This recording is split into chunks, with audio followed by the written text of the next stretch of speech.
G'day and welcome to the Farms Advice podcast. This is a cracking episode that we have coming up. Now, it is quite cold in the podcast studio, in the office, and it's probably a lot of the reasons why I haven't been smashing out the episodes as heavy as I had before when we were living in our other house. But nonetheless, we get the episodes out to you. Wherever you are listening, make sure you share this episode out, share the podcast. If you're getting some good value from it, the only way we grow is if you share it out within your farming mates, your family, and also your team.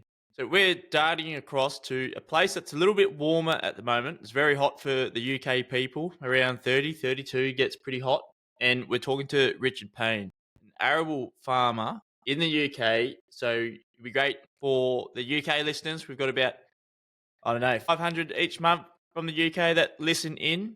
So it'd be pretty cool for this episode to get the reception that it deserves. Now, this is, I believe, is our longest episode we've ever done on the Farms Advice podcast. It's just great to chat farming, what's going on, what can be done, what can't be done on and off farm. And just it's a privilege to be able to sit here and talk to the people, the farmers like Richard across the world, and hopefully we can do a lot more of that. If you'd love to be a part of the Farms Advice podcast, send us an email, hello@farmsadvice.com.au. But this is a long episode, so let's get into it. Share the Farms Advice and pass it on. And you said before, like, how good is it that we can actually have this conversation? I'm in Australia, and Richard, you're in Somerset, I believe, in the UK. Yeah, we're in the southwest of the UK, about an hour southwest of Bristol, in the Taunton Vale, which is a sort of fairly fertile part of Somerset. And it sits between three sets of hills, really. We've got the Quantock Hills to the north, Blackdowns to the south, and to the west we've got the Brendan Hills sort of leading on to Exmoor, which is reasonably high, and quite wild compared with where we are. We are about 700-acre arable farm, and literally I'm about to start cutting barley tomorrow morning, I think. Harvest has come early this year. I'm probably about 2 to 3 weeks early because we're probably experiencing weather more typical to you than it is to us. We haven't really seen any rain here since March, and it's very, very dry. It has been like that for a couple of summers, I believe. Like, we had a really dry summer over there when I was living in London. Yeah. Has it sort of changed, do you think? Or Yeah, the weather systems, I think probably over we tend to, because we're pessimists in the UK, we tend to measure our annual weather and rainfall rather than sunshine hours. We probably get 800 mils or 32 inches of rain. And it always we were about 10% over last year of rain. We had a really, really wet back end to the year. So we planted all our crops in the autumn, and then they just went underwater, and we thought it was going to be another disaster. And then they actually came out of the winter quite well. And then someone turned the tap off at about the end of March, and we've had about 1 inch of rain since then, and it's been really, really dry. yeah, Hence, we're going to have a very early harvest. We would normally start cutting towards the end of July. A lot of people have been cutting at the end of June. Some people have been a month early down here. Yeah, so how long will harvest go for usually for you? Well, for me, about a month probably, on and off. Yeah. When we've got quite good capacity with the combine, that's probably too big for our farm, but it's quite nice to be able to have a bit of extra capacity and go when it's dry. There's no money in drying corn, and because of our climate, quite often you do have to dry it. So I'm sort of over capacity a bit, so I can go hard when it's dry. When I say dry, when the corn gets below 15% moisture. Yeah. So is the header, the combine, is that yours, or you use contractors? Yeah, it is mine. It's on HP. It's the ever sort of never-ending argument, if you like. Do you get a contractor in, or do you do it yourself? I've always believed that if you do a good job, you do it yourself, and you have control. I know friends who have contractors, and whilst they do a very good job, you could get the whole lot in wet. And you spend a lot of time drying corn. I was doing the sums the other day with spraying, and to spray our farm and fertilise it, because we're on liquid fertiliser for a whole year, would be, I don't know, £40,000-50,000. Well, I can finance a sprayer for a big one for 17,000, and then it doesn't cost me the difference between the two. It doesn't cost me that to do it. Obviously, you've got to think about depreciation. if you look at my little toy box up in the farm, it's probably too big, I think, too much. Yeah. But it is, I have control over it. And at the end of the day, I have an asset to sell rather than just money leaving the account the whole time. So, you can cut it both ways. I'm not sure either is wrong and either is absolutely correct. Yeah. Yeah, well, 700 acres, that's quite some scale in the UK, and especially for arable. Your yields are a lot higher than ours. Yes, although funnily enough, I think our yields are going south a bit because of, we're on the back of two bad harvests. One for a drought a bit last year, and the one before that was we just had no sunshine in May and June, and therefore bushel weights were very low. I'm probably teaching you to suck eggs. You need sunshine for photosynthesis to make, sugar into starch and then get bushel weight. And we were very, very low on bushel weights. It looked like the crops had never looked better. And then just at the end, they sort of fell down, really. So we do need a good harvest. But I think this weather's definitely compromised what we're going to get, this dry weather. So, I've been farming for a long, long time. And you never really know what you're going to get until you cut that first field, do you? And it's probably the same the world over.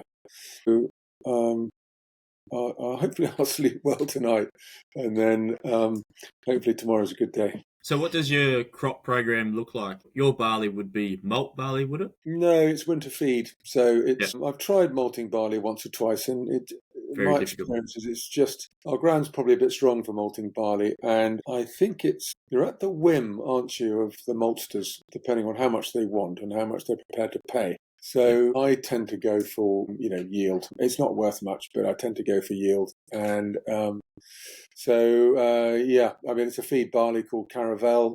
It's done quite well for us in the past. I think it'll be the last year we grow barley for a bit because weed control is very difficult.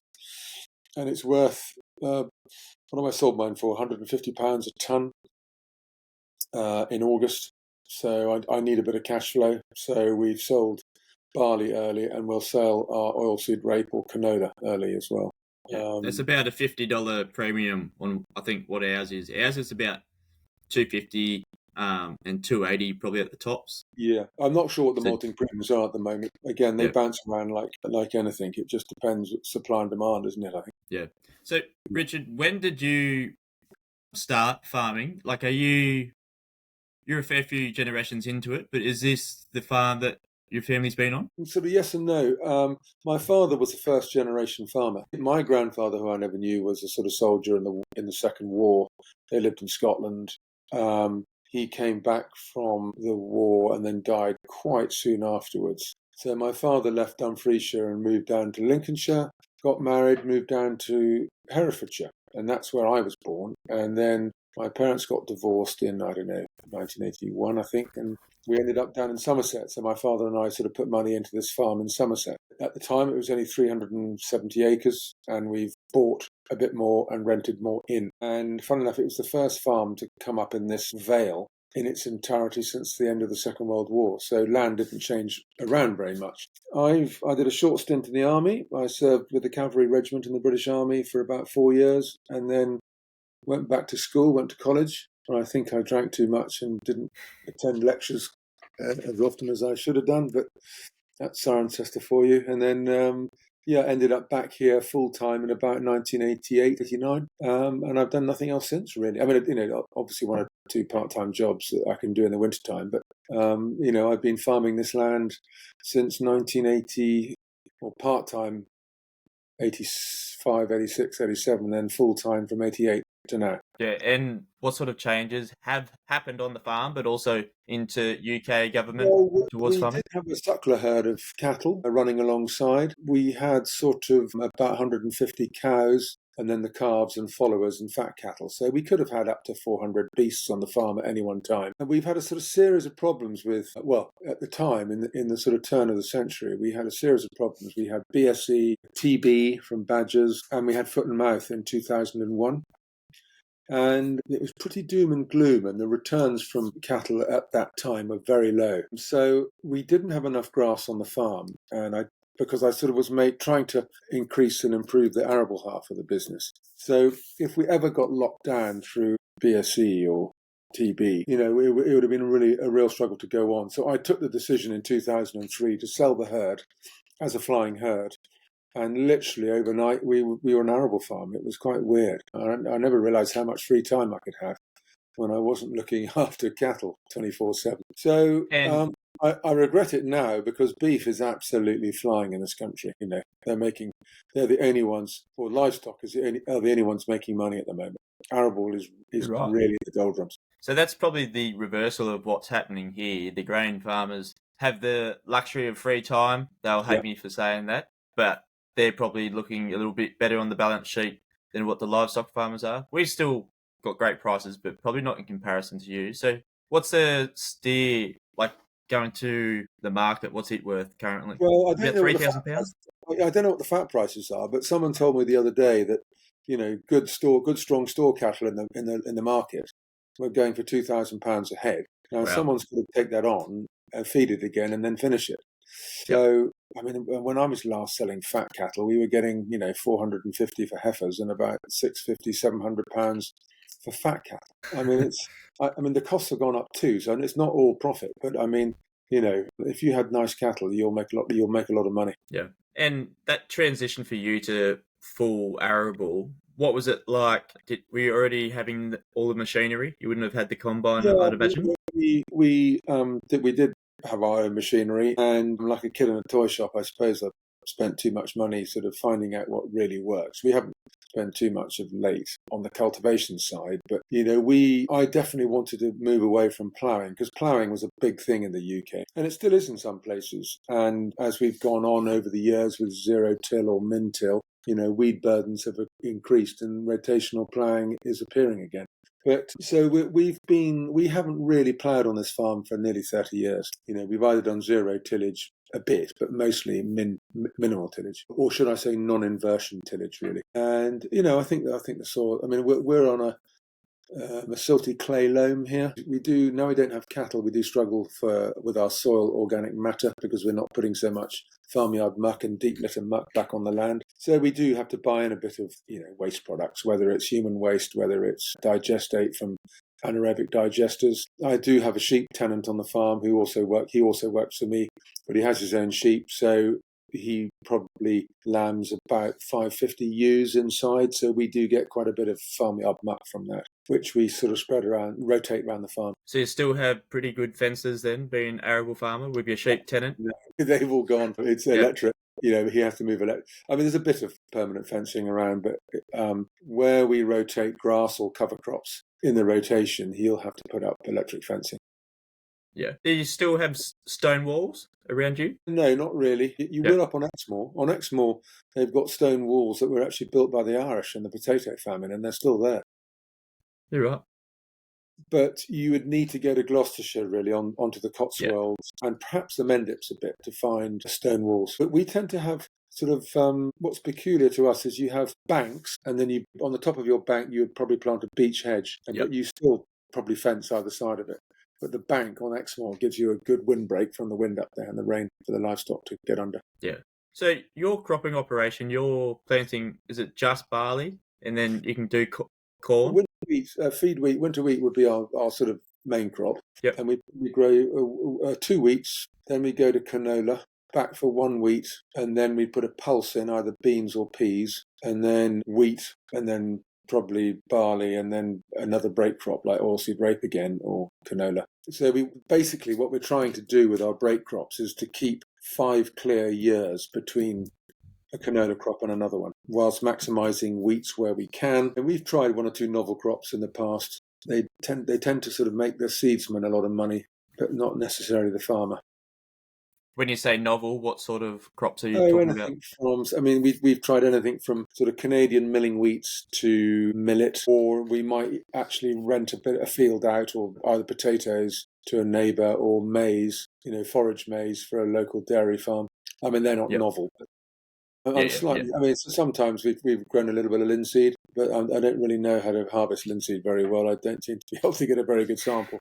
Probably rushed it. There are other options. Definitely. And then, of course, we've got the new scheme, which I don't think is going to be around very long because our government's got no money. But, we used to get a thing called single farm payment, which was a sort of a grant on the acreage that you owned. And really, as far as I could see, that subsidised the cost of food, or certainly subsidised, made us grow food, sometimes for nothing, but we got a sort of gyro from the government. That's now gone, and it's sort of public money for public goods is the sort of buzzword. And so we're growing, I suppose, nature, anything from planting fields of wildflowers, margins of wildflowers, doing a sort of break crops, which might include peas and beans in a sort of rich seed mix, to putting herbal leys in, which there might be a sort of 13 species grass with clover, sainfoin, things like that, which you can also graze. So, and the idea being you use a lot less synthetic nitrogen to grow your grass. That's quite I wouldn't say it's a money earner, but it's a sort of safety gap and a net, if you like, safety net to grow crops, which you can rotate them as well on like a break crop, if you see what I mean. How does that balance within your arable farming operation with like the natural sort of capital that the government is requiring, or there is that bit of funding there to There's a as an little bit initiative? of funding, which is, I'm afraid, ever shrinking. Yeah. I mean, they keep opening the scheme and then they realise they've spent too much money and they shut it. And as you know, in farming, you can't make decisions overnight. You have to plan for probably 2 or 3 years. And we were lucky because we went in relatively early to the scheme. But a lot of people who had spent a lot of time and money with land agents and professionals, getting a scheme up together, suddenly found that they couldn't apply for it. And then they opened it and capped out the value, which wouldn't cover the cost of doing all the schemes. I mean, at the end of the day, nothing is for free, and sadly, nature isn't for free. So we, bearing in mind that we're taking our land out of production, potentially earning us an income, and putting it into a nature-friendly enterprise, if that's what the government want, the government have got to pay for it. We have a government at the moment who do not understand rural business because they are an urban party, and it would appear they don't want to understand it. Treasury holds all the strings. Our agriculture minister just spouts out what the Treasury have told him to say without really understanding, what makes a rural business tick, or any business. I'm sure you are expecting me to say it, but this comes on to this inheritance tax now, which is due on all land, which never was before. I mean, it's just it's terrifying, frankly. So for those that probably haven't heard, here in Australia or globally as well, the inheritance tax, what does that mean for you as a farm? Right. Well, my father died 8 years ago, and my mother about 5, so it's all quite fresh in my mind. But I think it was there used to be inheritance tax on land, and they suddenly found out that farms were either failing or being split up and were not being productive. So I think it was Margaret Thatcher in the early 80s gave the actual land, so the land element of your business was inheritance tax free. Okay. And then we also had a thing called business property relief. So all my machinery, so the combine, the tractors, crops in ground, crops in store, would be inheritance tax free, as they would for any other business that used business property relief. So if you were a decorator, a builder, everything in your yard, your vans, would be inheritance tax free, to ensure really that there'll be a continuity of business. Now, what's not included on many farms in this sort of inheritance tax relief is a significant portion of the house that you live in, and any investment income on farm, like, when there were loads of people working on the farm, a lot of them used to be housed by the estate or the farm, and that doesn't happen anymore. So, we've rented out cottages to the public market. So they are, and have always been, subject to 40% inheritance tax. And I'm still paying off 2 cottages since my father died, which, really does take up a lot of money out of the business. Now, this government have come in, and they said that they wouldn't, before the election, no, we're not going to change it, we're not going to change it. And as soon as they were in power, they have said, we're going to charge you 20% inheritance tax on land. They keep on saying very, very few are going to pay it. I mean, I think the government, they're under the sort of misguidance that the average farm is probably 50 acres or 100 acres. It's nonsense. If you own a nice house, a nice-ish house, and you have 20 acres of land around your house, there's £1.5 million, and the threshold is £1 million. And they say that if you in business with your wife, that's 2 million, and there's a certain other relief. But no commercial farm. I mean, you say my size of farm is quite big. It's not for an arable unit, really. I mean, if you go to the eastern counties, 1,500 acres is small. And I mean, I can tell you that everyone's been talking to their accountants, and we've talked to ours, and we've done the calculations. And so my son, should he want to farm and takes it on from me, would have about £2 million to pay in inheritance tax. So he would have £200,000 a year to pay in inheritance tax on a return on investment of about minus 0.8% at the moment. Last year we made £3,000.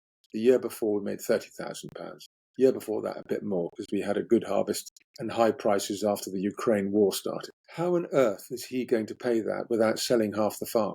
And then you have a unit which is not viable because it's so small. And if you try and say this to the politicians, they go, la, la, la, not listening. And they believe the figures that their treasury have drummed up from somewhere.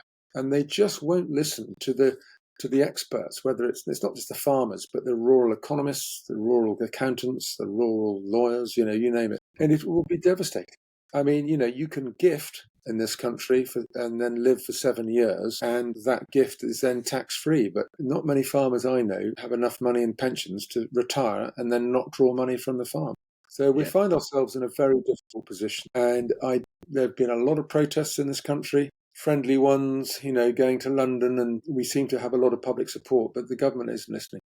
And the Office of Budget Responsibility and the CBI have said that they were hoping to raise 500 million a year, and they reckon it's going to cost them 2 billion in lost revenue through income tax and corporation tax, redundancy, and lack of profitability in the rural sector. So I'm sure if you spoke to someone from government, they would say I was talking through my fundament and I wouldn't know what I was talking about, but I'm pretty sure I know my figures and I know they're not too different from many farms' figures. So we find ourselves in a tight spot at the moment. What has it done to the confidence of the next generation, but also for your generation, Richard? It knocked the wind out of your sails. Yeah, I can tell you that investment has stopped on almost every farm. There are machinery dealerships. I mean, there's one that used to be right on the boundary of our farm, which was quite useful for when things broke down. They've closed that branch and have now moved back to their head office 50 miles away. And that has been repeated over the whole country. I will now not spend any money on machinery unless it's a repair and that I absolutely need it. And I think probably, we run 2 tractors, both getting quite old now. They're Fendt tractors, so they're good quality. One's a 16 plate, so a 2016 model, and the other one's a 2012 model. And if one dies, I think I won't replace it. I'm 62 now, and I've got to think about how long I want to go on. And and I'm not alone. I think investment has absolutely stopped. So for every one of me in the countryside, there are probably 10 people relying on me being in business, whether they be machinery dealers, seedsman, agronomist, chemical supplier, bank manager, accountant, you name it. And I'm sure it's exactly the same in Australia. SMEs drive the economy, and it always starts from the bottom and it goes up.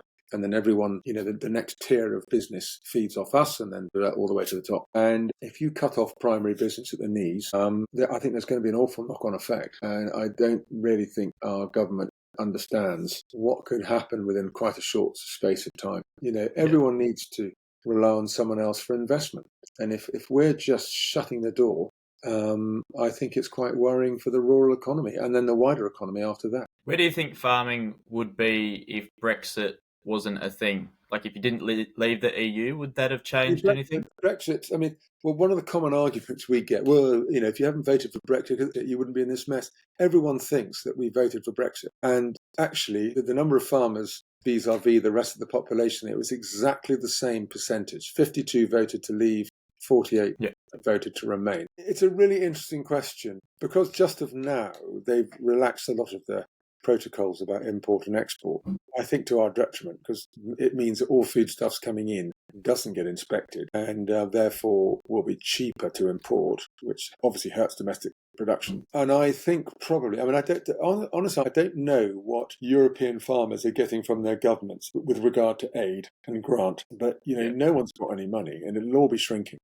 Under our last government, who weren't a lot better than the ones we've got now, frankly, but they had lifted a lot of the red tape on gene editing. I don't think we'll ever get GM in this country, but gene editing is a different kettle of fish, and they'd relaxed all that, and possibly there were quite a few bonuses to have being outside of Europe. Personally, I mean, I voted as a narrow Remainer. I've never felt that it's good to be in the smallest gang in the playground. You want to be in the biggest one so you don't get beaten up. But you know, a lot of people say it's all our fault because of Brexit. You know, I mean, this argument will be discussed for years to come, and we certainly haven't seen the benefits of Brexit yet. You know, who knows what's going to happen in mainland Europe? I mean, you know, I don't think they've got any more money than we've got. Yeah. Just on like Brexit and everything, labour-wise, how do you do it all on the farm? Is labour an issue for you? Funny enough, I'm quite lucky because after the last budget that the Labour government announced in October, November time, so again, they said to business, we're not going to make it any harder to do business, and then promptly put up national insurance contributions massively. I can't remember the percentage, but I mean, oh my goodness, have businesses squeaked on it. So the cost of labour has gone through, I won't say through the roof, but it's gone up significantly. And allied to that, you've got, you know, workers' rights legislation coming in, which means from day one you have full rights. It'll be very hard to get rid of people that don't work and all that sort of stuff. I employ one person on a part-time basis, so I'm lucky. I'd still do most of the work myself, and I employ one guy part-time who comes in to drive my machinery on a self-employed basis. And he does use his own machinery sometimes too. But for farms that have got diversified and have got lots of staff, you know, the cost of doing business has gone up significantly. And is that worker, are they from another farm to offset his own income, or is he's just in town or something and he comes out and works for you? My chap, no, I mean, he rents some buildings off me and has the 500 sheep on the farm and other farms. He's an agricultural contractor in his own right, so he will go off and you know, drill crops for other people. But when we're busy, we have him here, and you know, it suits us both because, you know, if he's here, we can get all our work done really quickly, and then it frees him up to go and work elsewhere. Yep.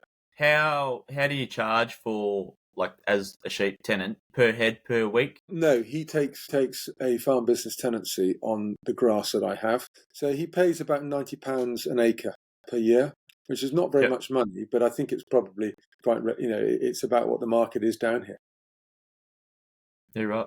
He will have to compete with dairy farmers who probably need an extra 10 acres to satisfy their environmental requirements for spreading slurry and farmyard manure. And I've heard of, you know, little blocks of land going for £300 to £500 an acre just because they need it to tick a form on a box. They won't even graze it; they'll just use it for putting, you know, slurry or waste products on. Yeah. Sorry, go on. You mentioned slurry, waste products, and spreading them from human to cattle or be it sheep or something. How does that sort of work? When I was last in England, they spread, I think, human waste, and it was just sort of peak spring, so the smell wafted quite nicely into the pub there. Yeah, there's old saying, this beer smells of piss or tastes like piss. No, it's digested cake, so it looks like black marmalade, and it has very little odour to it. The undigested stuff is you want to move county pretty quickly, and they lime treat that as well, but we won't take that here. But actually, as a bit of a protest against government, a lot of us have refused to take from the water companies human waste, and it's giving them a real headache now because they've got nowhere to put it. So they either have to build more storage or find another way of getting rid of it. Are you paying for the human waste, or is it a bit of a... We pay for the spreading of it, but not the product. So, I mean, we were paying about £3 a tonne, and I gather now it's about £1 a tonne because they're just getting a bit desperate. And then we can get, I don't know, do you have big anaerobic digesters where you are in your part of the world for generating electricity? It's a huge big dome thing, which is in effect a giant udder. And you put feedstock in, anything from food waste to grass to maize to fodder beet. And, you know, the gases that come off it run a turbine and you generate electricity. And then when they clean out the actual digester, you get a sort of a black sludge, which then needs to be got rid of. And that's quite a good source of fertilizer and organic matter. And they literally have one of those sort of trailing shoes, slurry tankers, and they just dribble with a dribble bar and dribble it on the stubble or on top of a standing crop. To be fair, and it's quite a good and cheap source of nutrient. Yeah. So let's get back to the farm. What sort of yields are you expecting within your varieties that you grow? Okay, so I'm sorry, I'm going to talk. So are you happy with tons an acre? And then you can probably convert it. But Yeah, I work acres. That's fine. yeah, so we will hopefully get about 3.5 tons per acre of winter barley. The best we've ever done is 4.9 in 1 year, and the worst we've done is about 2. So but about 3.5, I think, without being greedy, we'd be quite sort of happy, and especially in a year like this year. Wheats, we like to try and achieve 4 tons an acre or 10 tons a hectare. The last 2 years, we've fallen well short of that. Canola, oilseed rape, we would really good yield would be 2 tons an acre or 5 tons a hectare. Last year was a disaster. The year before was about 1.65 tons an acre, which is okay. This year, our rape is probably looks the best thing on the farms. Fingers crossed. We're hoping for 1.75, 1.8, and if it goes more than that, I'll be dancing a jig. So, and then what else we've got? We've got peas and beans. If peas did 2 ton an acre, I'd be happy this year, but I don't think they will because they've died. And winter beans, which is like a broad bean, which Yep. we harvest them dry. The plants have all gone black. Again, a nice yield is 2.5 tons an acre for winter beans, but they've been so variable in the last few years. You can go from about 1 ton an acre to 2.5 without rhyme or reason. Yeah. And like marketing your product, storage, how do you store a lot of it, or do you get rid of it straight away? Yeah, we've got two lots of storage. We're in a community grain group which has centralised storage, but that does mean putting it on a truck and taking it half an hour round by the road, which is expensive. But when it's in there, it's kept at a really high standard. And then we have about 2,500 tons of on-farm storage. It's never really filled up. We can fill up 1,000 ton store and slam the door on it. And the other one is sort of, it might be 2 different varieties or 3 different varieties or types of crops. So you never get full capacity because it's a flat floor store and not in bins. So we have to maintain a sort of clear space between them, and we need somewhere to hide the machinery over winter. So it all gets sort of pushed in together. So I tend to try and sell about 30% pre-harvest of all the crops, and then see what we get. And then I don't hedge or take options, but I do spot sell forward and also use centralized pools, marketing pools. So where, I will say to my local grain co-op, here's 500 tons of wheat and I want it sold on a short pool or a long pool. And I sort of get like a milk check. I get a check every month, and then you hopefully benefit. Hopefully you've got someone who's much more expert at selling grain because that's their business in the grain trade. Yep. To literally get those peaks and avoid the troughs, and you get hopefully a slightly better average over the year than I can achieve myself. It doesn't always work that way, but so I used at least 2 different marketing tools probably just to spread risk. And are they getting their clip from storage fees, or is there a Yeah, percentage yeah. in I the mean, trade? although you buy the storage, you still pay about, I don't know, £15 a ton by the time it's gone in, been stored, and been loaded out. Whereas I could do it cheaper on farm. Sometimes if you've got a wet harvesting year, and you can't, the dryer, I've got a very old ancient dryer, a bit like me, with not much capacity. So if you have to get the crop in and it's wet, the good thing is we can just bung it on a truck and they deal with it. And of course that costs slightly more. So everything, as you know, has a cost. I'm hoping this year that I said to someone, I've got Jesus on the grain dryer this year, which just means that the nature is drying it for me for free. Yep. Yeah. To And achieve your we have to sell at 15% moisture, and it's quite a struggle to get there some years. So there's a lot of like drying that's quite involved. low moisture for you. It can be. I mean, some years when it's so dry. I mean, in this year that might be quite a high reading. Yeah. I tested my barley in the stand today, and it was about 14.5. So let's say 15 through the combine. But when you start getting into the field, it'll drop quite quickly. With this nice weather. But and it's as soon as we go over 15%, the merchants are docking us money, saying that and we're taking £3 off per percent or something. It's quite. Yeah, right. I was harvesting last year. We were about 8-9% at the end. You're probably putting water on it to get more weight. Yeah. That little iron spray at the end. That's it. I mean, is there? Have you got an industry standard sort of specification for wheat? Yeah, I believe it's under 13%. Okay. You see, I mean, our canola is 9%, But if it goes Yeah. below, I think 5 or 6%, you get penalised again because they can't extrude the oil. Oh, right. So you Yeah, have to true. get it in a band between about Yep. 6 to 9. And canola is the only crop where we get a bonus if we get it drier than specification. So that's good, you Yep. know. But if wheat is wheat is 10%, you know, you don't get any benefit in cost. You just probably get a bit of another bit of a loss through that it's not weighing enough. Yeah. So Well, I have heard of people.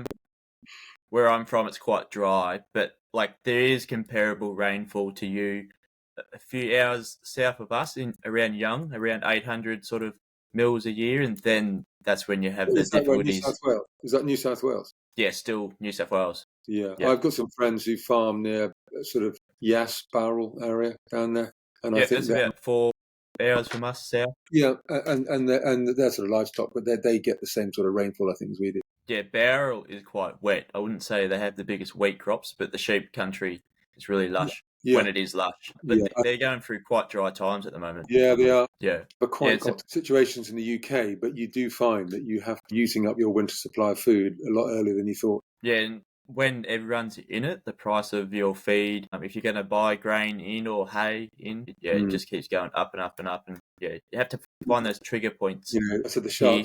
sharks are circling in the markets, aren't they? Yeah. For those yields, Richard, what sort of like how do you manage your input? Your fertilizer, you use liquid fertilizer. Do you use it Yeah, in crop as well? we use 35% N with 7% sulfur, and that is a 50-50 between urea and ammonium nitrate, and that goes on with our sprayer. You just put a clip on a different nozzle, and we probably put about 200 on good wheats. First wheats, we probably put about 220 kilos of N on, and would probably be somewhere similar, maybe a bit less on canola. And then second wheats, we might. Sorry, that's in one pass, 220. No, we would probably be 2 or 3. Yeah. We try and spoon feed it. I was lucky this year because we just got we had an accident with our new sprayer, and my chap turned it over, so that was written off. So a contractor came in to help us. Of course, the insurance company was paying for from business interruption policy, but was paying for the contractor to spray and fertilize the crops. So we said, right, let's get busy with this guy.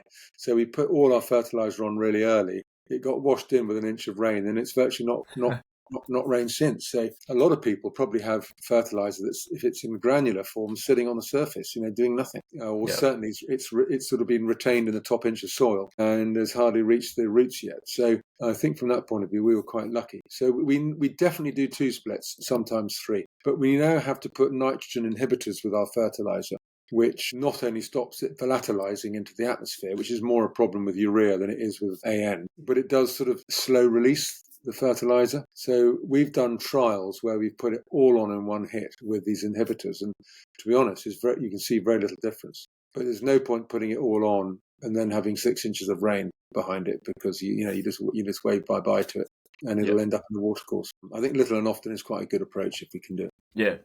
Yeah, definitely. In between that, we do probably 3 to 4 fungicides, and we have an ever-growing weed burden where we don't plough. So grass weeds are becoming a big issue in the UK with black grass. I don't know whether you see it in your part of the world, but it is extremely competitive, and it's an adaptive plant. It can change really quickly, and they do bring out new chemistry to try and kill it in the crop of wheat after you've sown it, because its germination date can move, and it sort of seems to know when you want to plant, and it makes sure it doesn't shit until you've planted, and then it goes. So whilst you can get a certain amount of it gone with glyphosate pre-planting, you never get rid of it all. So we have to spend a lot of money keeping blackgrass out of cereal crops. Well, every crop really, but cereal crops is the hardest. Ours would be ryegrass as a competitor for moisture. Our ryegrass problem is growing as well.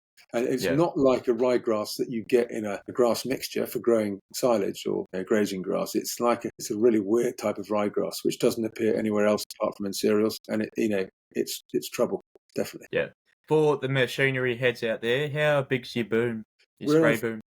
We're on 36 meters, which is quite big for this part of the world. Yeah. But once you've, as they say, once you've gone big, you never want to go back, really.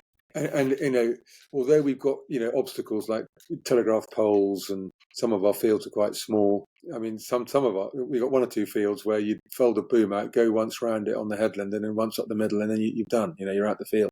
But we bought a trailed sprayer, and it's got the most fantastic terrain following booms, so you really hardly have to look behind you.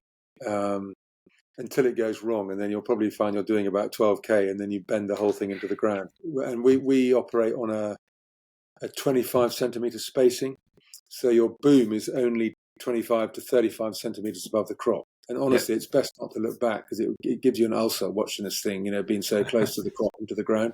But it's really clever tech. And and our combine header is probably tiny compared with the Australians. It's only about 7.5 metres, but on our farm it's fine, which is 25 foot. Yeah, wow. So 32 feet is known as quite small. We've got a 30-foot front, and that is tiny for here. Yeah, I mean, the 30 foot's pretty popular in the UK when you go up to the east and on Salisbury Plain, where you've got vast fields. We're getting a few 40-foot headers in the country now, and some of the really serious arable boys are getting MacDons and things like that, which almost cost as much as the combine, I think. They with flexible headers and belt, with belt-driven floors rather than augers, so they can get on quicker and get a better feed. But we can't, on our sides, we can't justify that at all. I saw a post there was a field day in Scotland somewhere, and they had the new John Deere 830 horsepower tractor, and someone was just like, where on earth are you going to use this within the whole UK landscape? Yeah. Well, I mean, if you look at social media and Twitter, which I really love Twitter, farming Twitter. It's good, isn't it? Everyone, they're like reformed smokers. Everyone wants to show how regen they are, and no one would admit to ploughing. No one would admit to working any soil. They grow cover crops and massive, and then follow that with livestock, and then an absolutely massive, cash crop. And we know that doesn't happen. And if you drive around the UK, there's people ploughing, there are people doing what I call max till, but non-inversion, but are using subsoilers and tillage trains. But I do question the sort of need for some of this ultra huge machinery. I don't know. I mean, there's a guy called James Peck, who I don't know, but I follow him, and he farms, 11,000, 15,000 acres, both his own and on contract in the eastern counties. He's got stuff which is the size of battleships going around. But I mean, this huge John Deere they brought in, I did listen to a podcast, and the guy said, look, we're probably going to sell 4 units in the whole of the UK. And there'll probably be people who want one rather than need one. So I don't know. It's we have tended to sort of go smaller and lighter as we've gone on in our farming business, rather than going bigger and heavier. Yeah, I'm just looking at James Peck's Twitter now. Yeah, he's got PX quite big classes. Yeah, he's got about 4 or 5 class, 32-foot headers. He's got a whole load of Fendt crawler tractors and a lot of horse sprayers and horse tillage trains. So, are you on controlled traffic yourself? No, we're on RTK GPS for steering, and it means that we can keep our tram lines in exactly the same place every year. Yeah. But we're not really. No, I mean, I've got a 3-meter drill, a 4-meter drill. We've got 9-meter rolls. We've got, we're all over the shop, really. Well, I wouldn't have thought compaction was a huge thing in wetter conditions. Of course, it's going to compact a little bit, but yeah. I don't know. I think we probably. I've always been quite keen on not getting compaction because it's expensive. We've always tended to, on every vehicle possible, we buy Michelin tyres, which is they're a premium. But their VF, their Vari-Flex walls are really good for letting the pressures right down. So, 8-ton tractor, when you're doing top work, you can run at about 0.5 of a bar, which is 6 or 7 psi. Yeah. We don't run joules or anything like that, but we do pay attention to not running any tyre harder than it needs to be. Our current combine's on tracks, on the front axle anyway, and that really helps as well. Yeah. What combine do you have? The biggest sort of culprit for compaction are grain trailers, actually, in this part of the world, anywhere, I think. And it's something that no one's really paid much attention to. So we have flotation tyres on our grain trailers as well to try and keep the weight off. And grain trailer would be our chaser bin, yes? Yeah, I mean, Yep. chaser bins are becoming more popular with the bigger units because, of course, they Yep. can run to the edge and fill up lorries. But we just got two 14-ton trailers, which is sort of used to be quite big and it's now quite smaller. Yeah. But if it does the job, it does the job. I think, like, Yeah. even in Australia, for how big and how much scale we have, I think the conversation of more machinery, much smaller, is definitely happening. And because we do have these larger fields, Mm. we're able to sort of get a good utilization for autonomous. Like, we've got Swarm Farm. I don't know if you've seen what they're doing. And then there's other ones that are manually ripping out the weeds in between the crop as it Yeah, goes up. you guys, because of your climate, you've got less of a sort of cushion, haven't you? Everything's more extreme. Yeah, When you look at these guys with 80-foot Boss, drilling rigs, or probably bigger now than 80 foot, being yeah, pulled by a quad track, and you actually see the curvature of the earth from the drone. It's pretty brutal, and those things must cost an arm and a leg. And I don't know whether the big stations own their own or whether they have contractors coming around to help out, a bit like they do in the States. You have the 1,000-mile harvest, and you probably have the 1,000-mile drilling program as well. Autonomy is just reaching the UK. It's certainly in its infancy. I think you can probably do autonomous planting, weeding, spraying, but you can't really do autonomous harvesting because you need to get it in a hurry, don't you? yeah. And you need big capacity to actually hold the product that you're doing. There's certainly a lot of interest around autonomous weeding, where you can just set this thing up and it just goes day and night virtually, with a little sort of hoe going around individual plants or inter-row. That'll come. I mean, I think it's a sort of shame. I mean, I don't know what it's like getting labour for you. It's getting increasingly hard, but the countryside's pretty lonely. I mean, I work on my own most of the time, and actually, if you then have autonomy doing it for you, there are even less people in the countryside employed. And I think there's a moral argument to be had about robotics and autonomy vis-a-vis, giving people a meaningful life with a job. Because everyone feels better about themselves if they've got work, I believe. I mean, I'm sure every country has people that don't work, can't work, and never have wanted to work, and they're just quite happy taking a gyro from government to sort of buy their food and their beer. But generally, people feel better about themselves if they work. And I know every generation says, well, the jobs that our children will be doing haven't been invented yet. But, with AI coming, robotics, what are we all going to do? I don't know. I think as farmers, we'll be able to find jobs. Yeah, well, because we have a good work ethic. Yeah. No, it's not a question that you hear often on the farm, is it? It's like, No. I'll see if I can do that for you. And, we're generally quite resourceful as a breed, I think. But it does make me worry, wider than agriculture, what we're all going to do. I mean, I met a lawyer the other day. He was a music lawyer. And when I say the other day, it was when ChatGPT sort of hit the media, which is 3 years ago, maybe 4 years ago. And he said, ChatGPT, write me a music contract for this person who's doing that for that. And, an hour later, this contract pinged out, and it was 94% correct with the first effort and with an early version of AI. It's quite frightening. I know it's going Yourself, to make everything are you using better. it?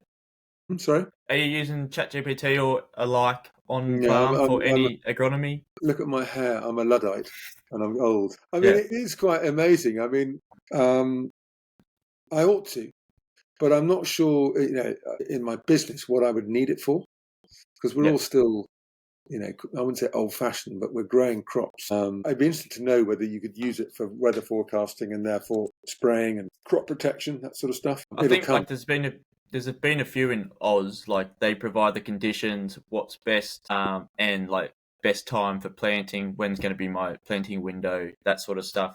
And to agronomy as like your spray recommendations, not Yeah. taking direct recommendations from it, but as a guidance, it can be quite useful. Whether or Mm. not that's going to be what agros go into, utilizing that as doing quick spray recs or something, or just an agro Yeah. platform as such. I mean, we've got, and it's probably, I mean, we don't use it, but, some of the agronomy programs and crop recording programs, you get your agronomist who will write the program for you. Yep. You stick it on a memory stick, stick it in the sprayer box, and then if you've got variable rate application and what have you, it'll do it all, record it all, and send it back. So it hardly gets touched by a human hand, as it were. But we all know that we all quite like getting involved in some way, and we probably sort of do it longhand a bit. I mean, we're on a program called Gatekeeper, so my agronomist writes it, I get it, give it to the sprayer guy, he sprays, puts the timings in, and the amount of product is used, if it's any different to what the recommendation says, and then I have to record it back into a program for assurance purposes, so that when I get inspected for crop assurance, I can show them what I've put on, and the products I'm using are legal and within tolerance, sort of stuff. Richard, we've talked about nearly everything on farm, and there's a lot more to talk about. Is there something before we wrap this up? I'm mindful of your time. It's now clicked over to another day. It's dark outside. We're not doing anything. What's something that we might have not touched on that you think is pretty important within your farming landscape currently? The things that worry me would be succession. I've got one son, and I don't think he wants to farm. He's got too good a brain for that, really. And I think, so I don't know whether I'll be the last one in our family to farm or not. And that worries me, because we're custodians of land, and we like to sort of always leave things in a better state than we find them. What are your options, if you're keen to speak about them? Very few farmers I've found in the UK have enough pension to retire on and retain what they're doing, unless they can go into a partnership perhaps with siblings or children, and the business is successful enough to be able to keep them in their retirement. I'm mindful of the fact that, if you want to hand over to the next generation, you don't need to be involved, because you're just a handbrake on them. They need to be able to do their own thing. So, I could continue to live where I am and rent the farm out, which probably wouldn't give me enough money for my wife and I to live on. And I can hand it over to my son now and say, do you want to do it? But then I would wonder what I'm going to live off. Or I suppose the nuclear options, one could sell it, which would still be worth quite a lot of money. And then I sort of divvy up between my son, my wife and me, and live a sensible life, living off interest, I suppose. And then also finding another job in semi-retirement. Everyone's got to have a purpose in life when you get out of bed. And I do worry about retirement, is that, God, I hate golf. And I don't want to go and play that. And it's too wet. Yeah, looks like a herd of cattle have been at the fairway when I've had a go. So options are slightly limited. Other things that I worry about for farming, I think climate change is the big thing. I mean, I'm not an alarmist, and I'm not a denier. I mean, we've got this guy called Ed Miliband, who used to be a leader of the Labour Party but didn't get into power. And he's a sort of eco-zealot, and he's sort of wanting to spend 30 billion on carbon capture machines. He refuses to accept that, perhaps cows grazing in a field that, aren't actually quite as bad as all the jets flying over us, going into airports. So climate is a big issue. I think we're going to see yields drop off in our part of the world quite substantially. We've definitely reached a plateau, and I cannot see yields increasing. We see competition with non-food markets for energy. The government's just launched a land use framework directive, and they see farming shrinking by 10 to 18%, or food production shrinking by 10 to 18%, to make way for new houses, ecology and environment, and solar and wind and that sort of stuff. Your risk of urban sprawl is huge. Like, we have it as well, but not as big as what you have, because how many is it? 80, 90 million people in the UK? Yeah, and it's growing every year. It's out of control at the moment. I mean, that's a whole new issue, talking about immigration and illegal immigration and legal immigration. It's just, we have hotels locally that have never had a paying guest in them since they were built. They are full of immigrants, and I don't say that in a good or a bad way, but immigrants who've probably come over on a boat over the channel, and they're being housed at our expense, and they get free, dental, free medical, and it's very hard, I think, to afford this as a country. So the government want to build lots more houses. I'm not a bright enough person to sort of see how this is the way out of any recession. They all said house building will be the way out. Yes, for the building trade, but at some stage, someone's going to have to buy that house, take out a mortgage, which means taking out debt, and then finding a job. And we know that, there are not always enough jobs to go around. So I'm not a macroeconomist. I'm not even a very good microeconomist, but I just wonder, with all the competition on land, in 50 years' time, what's this country going to look like? I mean, you're lucky in your country because you can only live around the outside. So you have a massive amount of country where you can't do anything, perhaps apart from solar, but then you've got to transport that energy back to where you need it. So that puts a big loading, doesn't it, on your coastal areas. So Perth, South Australia, Melbourne, around Victoria, New South Wales and Brisbane, and then the rest is fairly sparsely populated, if I'm right. So you have the same issue in a much bigger country, but only because you can't live in a lot of your country, I suppose. Yeah, our regional cities are growing quite a bit. I think it'd be beneficial if they grew a lot more, but of course, through just naturally within the Australian landscape, and then because we have about 500,000 immigrants coming in each year, which is great for the economy, I believe, if they get into jobs. But yeah, there is a lot of funding there, and hopefully you don't really want our system. Yeah, I mean, if they work and become taxpayers quickly, you're on a win-win, aren't you? Yeah. It's just when they don't. And the other problem we have is our social care budget, which ranges from unemployment benefit to medical benefits and sickness pay and what we call personal independence plans. It's out of control. It is inaffordable.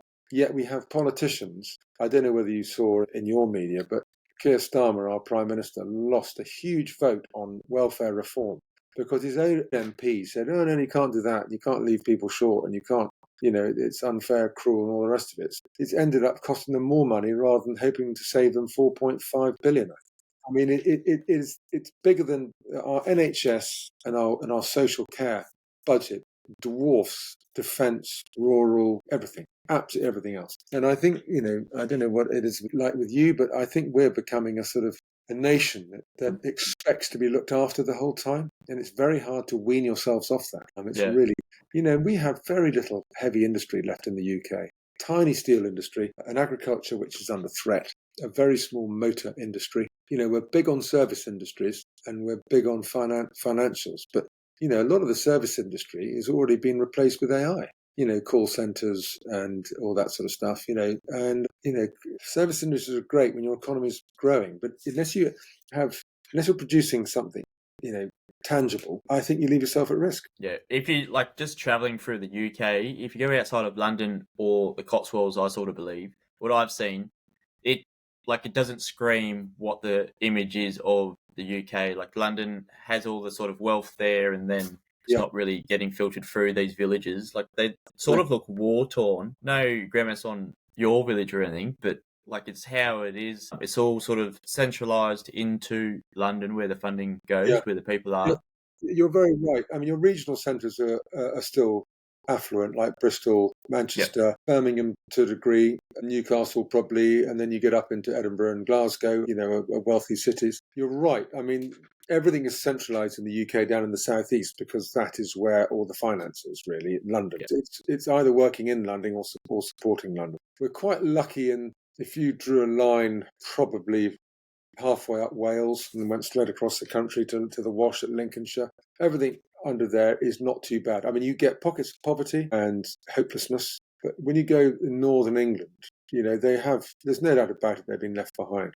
And rightly or wrongly, you do have a high proportion of migrants who want to go and live with other family members in places like Birmingham, Leeds, Blackburn, Manchester, and it's like being in a foreign country, some of these places. Yeah. But you're right. We do need immigration, and many of them work really hard. And of course, that's not sort of seen, is it? Our NHS, massive percentage of the workforce in our NHS is migrant labour. You don't see many shopkeepers who are, indigenous English anymore now. So the ones that want to work, they have a very good work ethic. And someone that's probably fled the Middle East, a war-torn Middle East, if they can get themselves all the way across war-torn parts of Europe, Africa, get to us, and then get across the Channel, they've got something to offer, because they're resourceful. And we've got plenty of people in this country who, indigenous English people who don't want to work. So it's not all good and it's not all bad.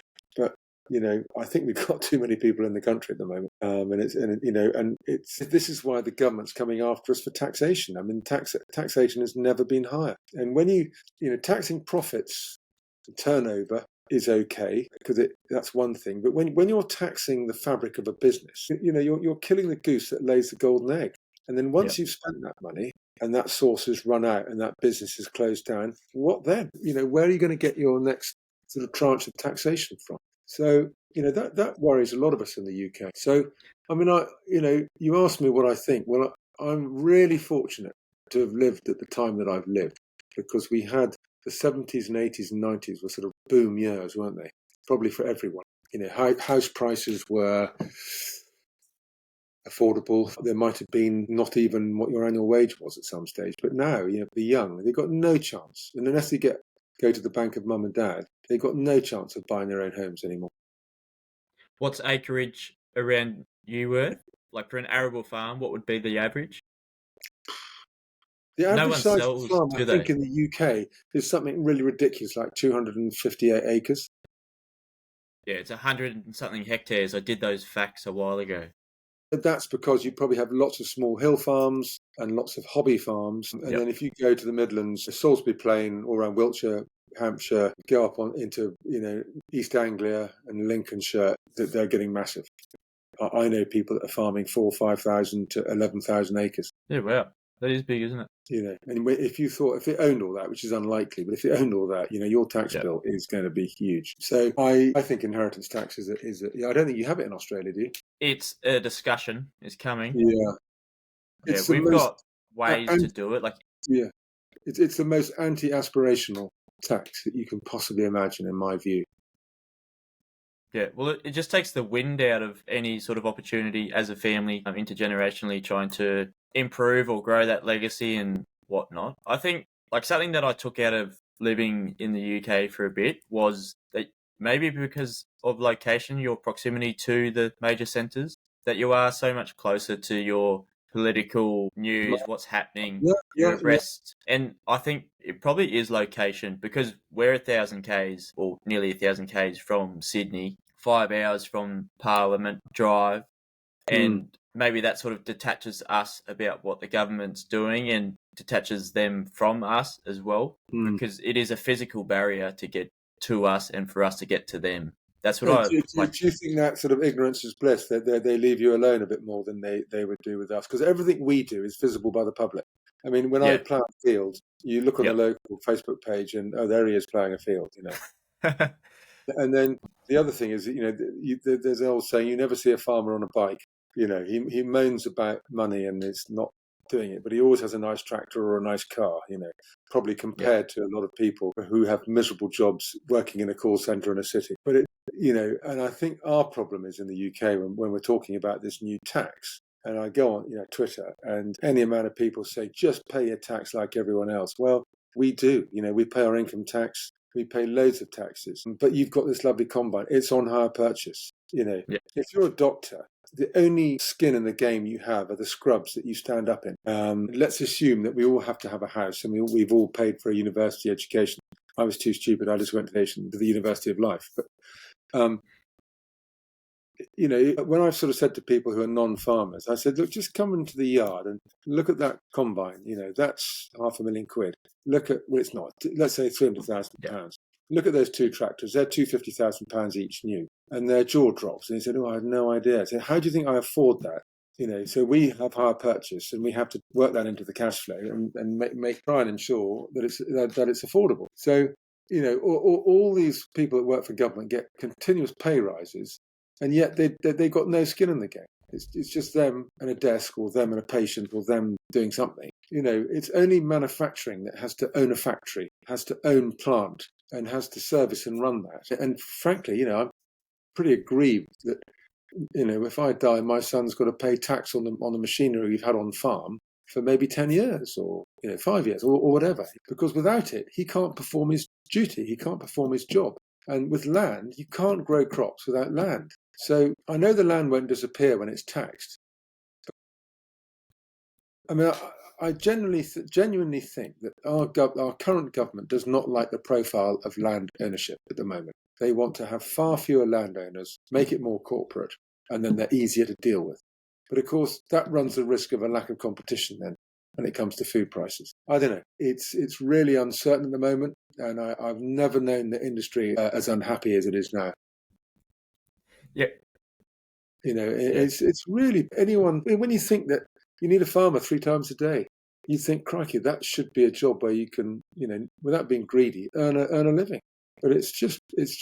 I mean, all the fertilizer I've booked for next year at the price I've booked it at, and it was quite a good price compared to where it is now. Looking at the wheat price going forward, I'm not going to make any money.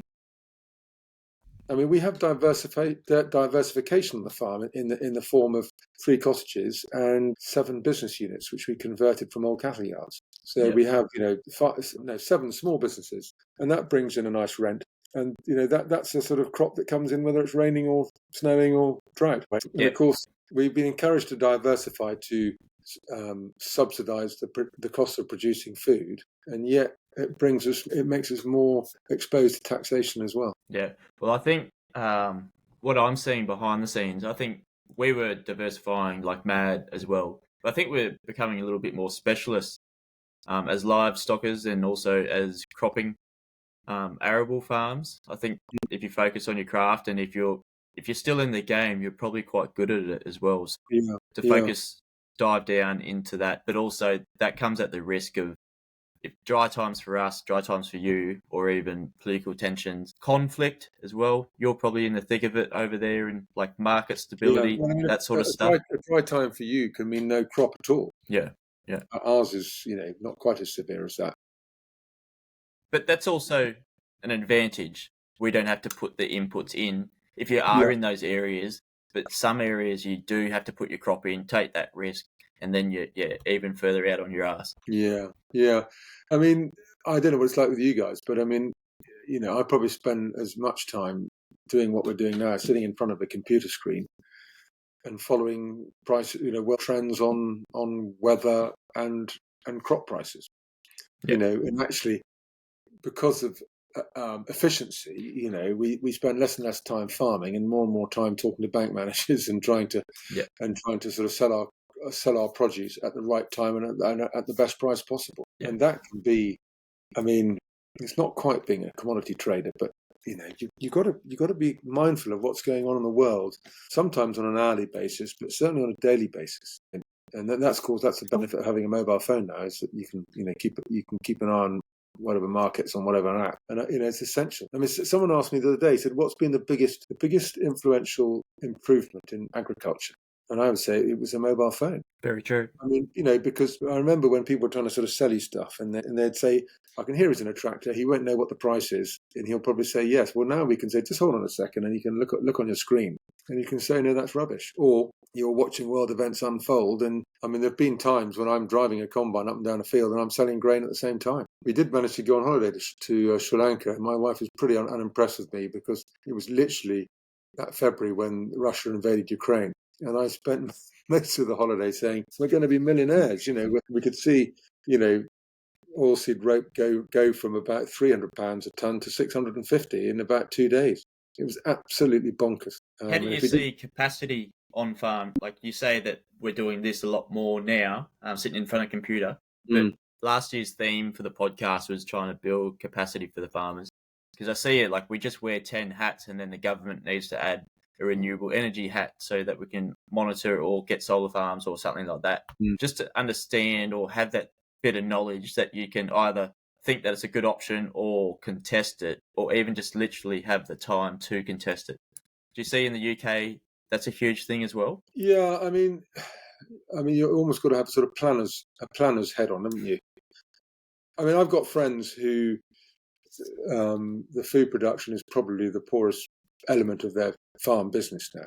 They've either got, business units and they're getting carbon credits or phosphate credits from builders, local authorities, what have you. I mean, I think if you can get that money, you might as well get it. I think it's absolute nonsense, and I don't think it'll be around for very long, maybe 20, 30 years. I mean, some friends of mine have built a pond for about £40,000 and they get paid £800,000 over 30 years for having this pond, as part of a phosphate mitigation scheme. So if a builder now wants to build 100, if he wants to say develop 10 acres of houses, he will have to provide 11 acres of biodiversity net gain.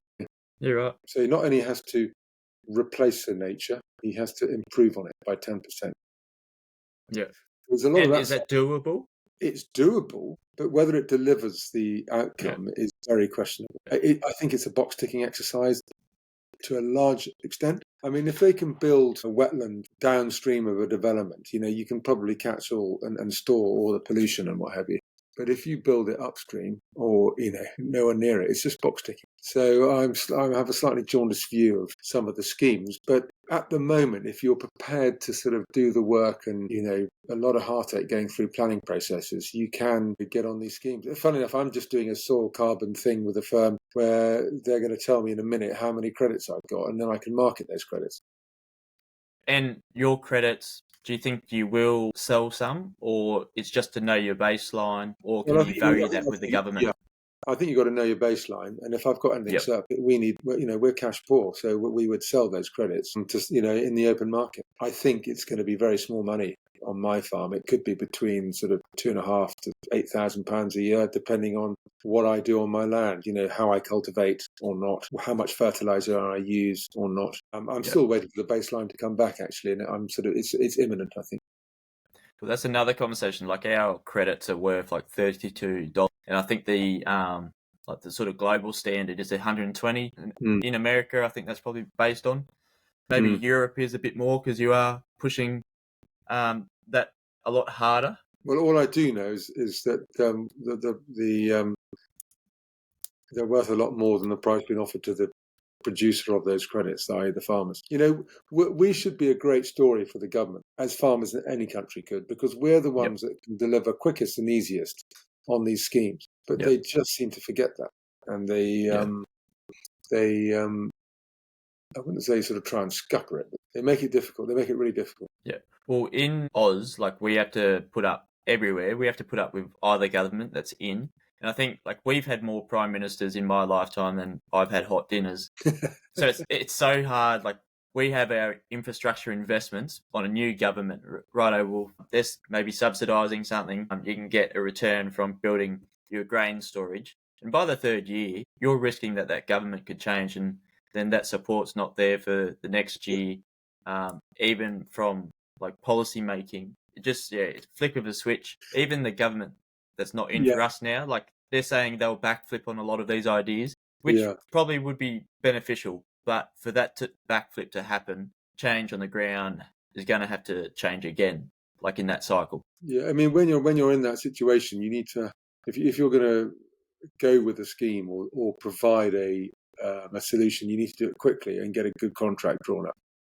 Yeah, with a time scale, because I think it's quite it's not good PR for any government to renege on that and say, that scheme you've put in, I know you've signed an agreement for 30 years, but we're not going to pay you any money now. Yeah. What they'll do is just stop new entrants doing it in the next tranche. I mean, we had this taper because our grant system was changing from acreage. You got paid on how much acreage you owned, to public money for public goods, i.e. environmental. 8 months ago, they said, right, we're tapering off all your historic payments and you're going to get $30,000 a year for the last 3 years of the scheme, and then it's nothing, all right?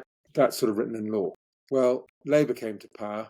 That £30,000 shrunk to $7,900, and they've just announced that that's going to shrink down to £600. So how on earth do you budget in a business for this sort of shifting of for this continuous shifting of the goalposts? And they're all they're doing is blaming it on the previous administration, saying they didn't run it properly. Well, who knows? But we're finding it really hard to budget for farming, let alone budget for all these other wild and wacky schemes that they offer us.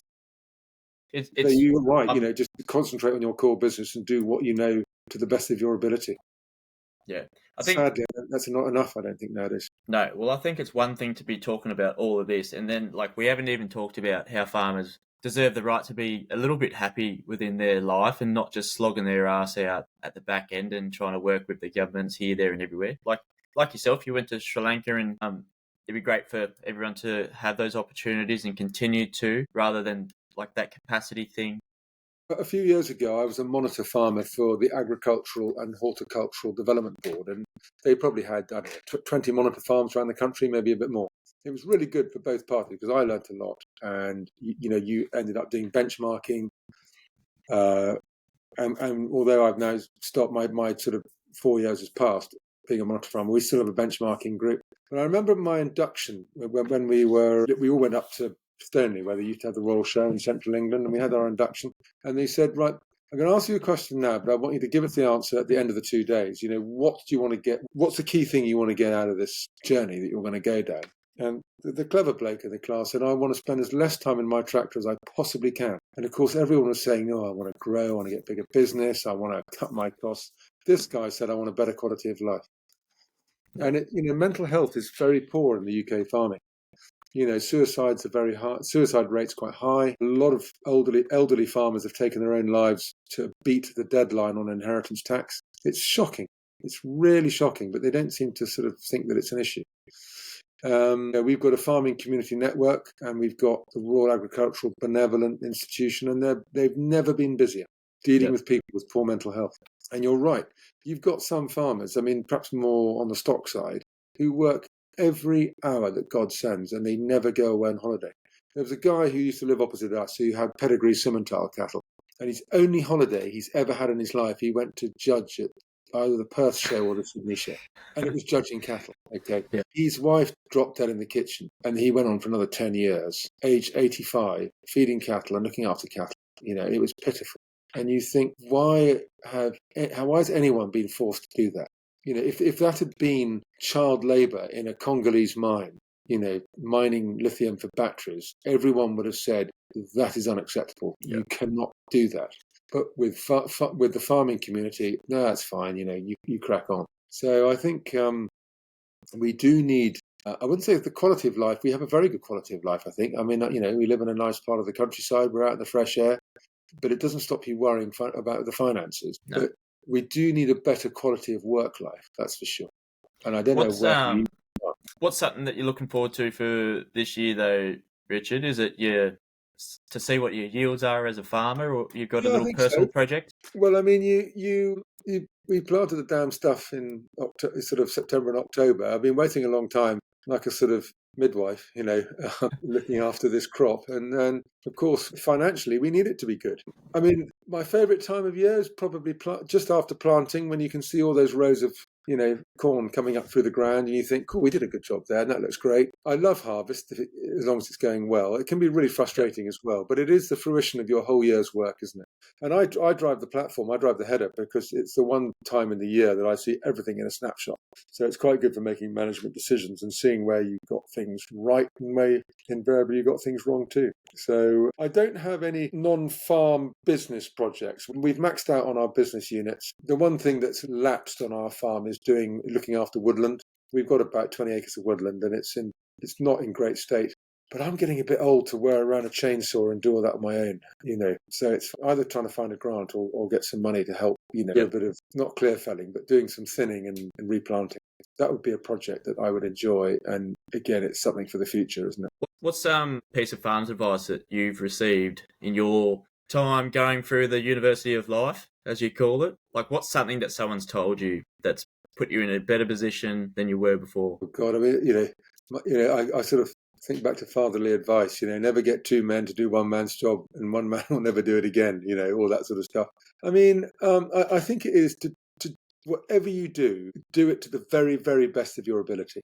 There's no point saying, farming is in the doldrums, so I'm not going to try as hard, and I'm not going to do such a good a job. So my advice to be that, if you're a wheat grower, just grow the best crop of wheat you can possibly do year after year, and fine tune it and get your cost of production down, but don't sacrifice the farm and don't sacrifice the crop. That would be one. And just have a good work-life balance. Work hard, but play hard. Be happy. It's increasingly hard in this country to be a happy farmer, but you've got to see the bigger picture and see what's around you. And we're actually not too badly off, but it's quite a knife edge that we balance on at the moment.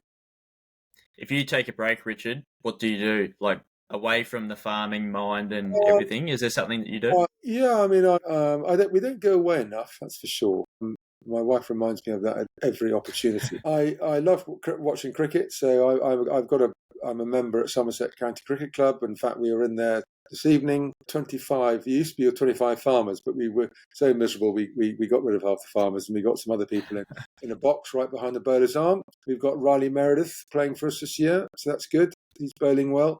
So I like my cricket. I like skiing, and although I'm getting a bit too old to, self-preservation becomes quite high up the list of priorities nowadays. I do a bit of game shooting in the wintertime, so that's quite good. So you can while away the sort of horrible part of the year when it's wet and miserable. I used to go picking up with my auntie all the time. Whereabouts did you do that? There was a big farm near Oxford. I think his name was Richard too, but I can't remember. Did you enjoy it? Or was it alien? It was different. Like, we don't have that in Australia. It was cool. Like, being a farm kid, it was obviously it was a fight between me and the dogs who could get the most birds to pick up. But it's really good for those who like doing it in the rural community. Sometimes that might be the only time you see someone in a week. There's a lot of commercial shooting on Exmoor, and the people who are loading for guns, that might be the only person they talk to in a whole week, and it's a bit of extra pocket money too. So it's for a community point of view, it's really important that you have these sort of things that are available, because we don't tend to go to the cinema, we don't tend to go to leisure centres or the gym, and going to the pub's quite a big thing because it might involve driving quite a few miles, and then of course you can't drive home. So having the sort of things is really important for rural communities. So I enjoy it. And that too has died down as well due to policies and everything going on. Yeah, well, it's all under threat. Yeah, all under threat. Yeah, all under threat. I suppose that's the drawback of a democracy, is that most people who would be against it have never done it, never seen it. They've just been told by a few activists that they don't like it and they shouldn't like it either. So I'll get into that discussion. That's a huge, huge discussion and a contentious one, I think, probably. But I used to like my motorsport. I used to race a motorbike and a rally car years ago. On road or dirt bike? Track bike, so bum in the air, hands on below the handlebars, Yeah. And I've got a ridiculous car at the moment, which sits most of the time outside the house because it's so expensive to run, but it's quite fun. But I mean, there's no point having a fast car in this country because there's speed cameras everywhere. You just keep on getting tickets the whole time. I think it's quite hard in Australia. Your traffic police are pretty eager, aren't they? Yeah, everywhere I've travelled, and you'll never see more police than what we have here in New South Wales. Bit of a nanny state, as we call it, for that, and revenue raising. Probably because there's not many people here to raise some revenue from, so you've got to sting us somehow for that. Yeah, we can be hotheads because the distances are so far, and there's some roads that should be 120, but they're still on 100. It's one of those things. That's kilometres per hour. We're not Jeremy Clarkson or Richard Hammond.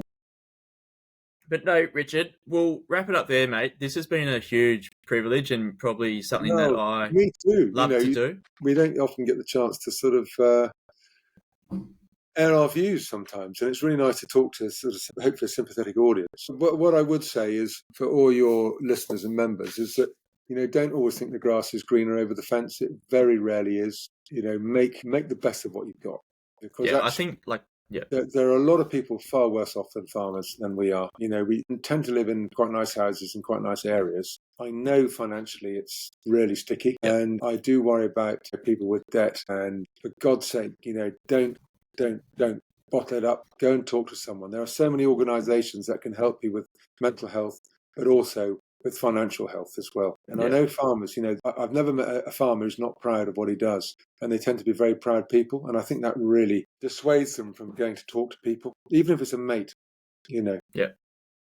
It's really, so if there's any message I could give to your guys, it would be that. Because, I mean, let's face it, you farm in a much more extreme environment than we do. Yeah. No, it's a great way to wrap up, Richard. And I'm just happy that I've got another farm that I can go and visit across the world when I'm in your neck of the woods. Do it quickly because I'm getting old. When are you next coming? When are you next coming over? Well, I'm actually getting married in Spain, but I don't think we'll get to the UK that time. Congratulations. When's that happening? In September. Yeah, okay. And then I think I might have a wedding in England next year, I Yeah, believe. So yeah. we'll be over at some Touch point. base.